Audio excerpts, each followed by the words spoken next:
guddiga mashaariicda ee degmada Daroor ee gobolka Jarar oo uu hogaaminayo madaxa xafiiska maaliyadda iyo horumarinta dhaqaalaha ee degmadaasi Daroor ahna gudoomiyaha guddiga mashaariicda isla markaana ay wehelinayaan gudoomiyaha degmada Daroor iyo mas'uuliyiin kale oo kamid ah hogaaminta degmada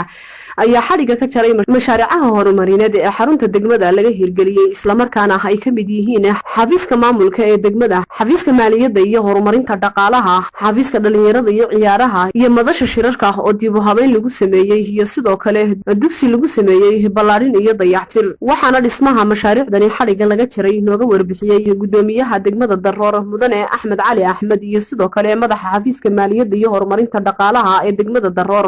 mudane Axmed Maxamed Raabi iyagoo sheegay inay mashaariicdani wax weyn ka bedeli doonaan baahida shacabka ee degmadaasi waxaana xariga jar ku sameeynay mashaariicaha sanad miisaaniyadka 2012 oo ka koobnaa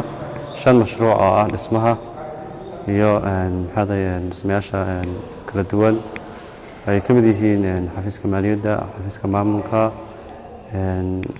balaarinta dugsiga hoose dhexe ee Cabdiburaash kuwaas oo aan xariga ka jaraynay oo dhameystirkoodii sidaad arkaysaan dhameystiray alxamdulillah rabbil caalamiin ilaahay baa nagu sameeyay bilowgoodii iyo dhameystirkoodii hadda waxaan ku suganahay waa howlkii shirarka boodari isagana dayactir balaaran sida ujeedaan lagu sameeyay sidoo kale mashaariicaha qorsheysnaa ee ahaa dayactirka waxay ahaayeen 7 project ayaa qorsheysnaa 6 kamid waa ay dhamaadeen halka mid kamidna uu socdo oo gacanta lagu hayo oo ah guri wadareedka marka si guud ahaaneed mashaariicii sanadkan noo qorsheysnaa ee 2012 si qurux badan oo fiican ay nagu gabagabeen naguna soo afjarmeen waxaan rajaynayaa insha Allah inta dhiman beersantu ugu dhiman yahay inaan dhameystirno halka ka sii ambaqaadna hadii Ilaahay yiraahdo mashaariicdii qorsheysnay sanadka 2012 ee degmada iyo deegaanka labadaba wixii mashaariic heer degmo ay fulinisay iyo miisaaniyadda heer deegaan wixii laga fulinayay guud ahaan degmada waxay fulinisay 8 mashruuc oo miisaaniyadda degmada laga fulinayay sidoo kale waxaa jira iyaguna 2 mashruuc oo miisaaniyadda heer deegaan laga fulinayay guud ahaan 10 mashruuc ee degmada laga wadiga ee wax dhamaaday iyo wax hadda gabagaba maray weeyaan mashaariicda degmada hadan ku horeeyo waxay ahaayeen xafiisyada degmada oo maamulka maaliyadda xafiisyadoodii la dhisayay waana la dhameystiray oo kuwan hadda adeegga bixinaya sidoo kale dhismaha xarunta DSTV-ga ama madadaalada dhalinyarada iyaduna way dhameystiran tahay oo meesha saakaan tagnay weeyaan dayactirka iyo dib u habeynta howlka shirarka degmada lagu sameeyay howlku waxaa dayacad weyn ka muuqata isagana dib loo habeeyay adeegii loogu baahnaa uu bixiyaa uu fiican yahay sidoo kale waxa la dayactiray 2 xarumaha caafimaadka xoolaha ama animal health post iyo 2 barkadood dhammaan mashaariicdaas waa mid maanta adeegii loo baahnaa oo bixinayso dhameystiran 100% sidoo kale waxa heer deegaan ay fulinayeen saylada xoolaha iyo balaarinta dugsiga Kama Bokor ee secondary schoolka balaarinta dugsiga iyadana wax weeyaan uu soo gabagabay sayladina meel fiican bay shaqadeeda socotaa oo saylad weyn oo qaybo fara badan ka kooban qaybtii geela lagu iibinayay ariga looda 3 qaybood iyo dhismayaashii kala duwanaana way la socdaan marka xafiiska xoolaha heer deegaan baa fulinayo meel fiican bay iyaduna maraya wax weyn soo kormeerna uu fiican yahay shaqadeeda meel fiican bay maraysaa alxamdulillah si fiican bay noo qabsantay guud ahaan mashaariicda degmada ee soo socotay muddada way dhameystiran yihiin inkastoo xilli hore ay dhamaadeen laakiin maanta noo suura gashay inaan ka jarno xariga makanada mashaariicda degmada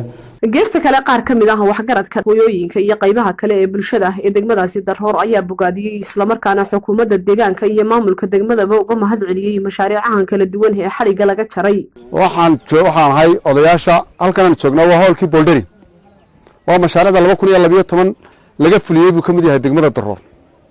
kan xafiiska maaliyadda xafiiska maamulka dhalinyarada balaarinta iskuulka mashaariicda heer degmo amba dhismayaasha muuqda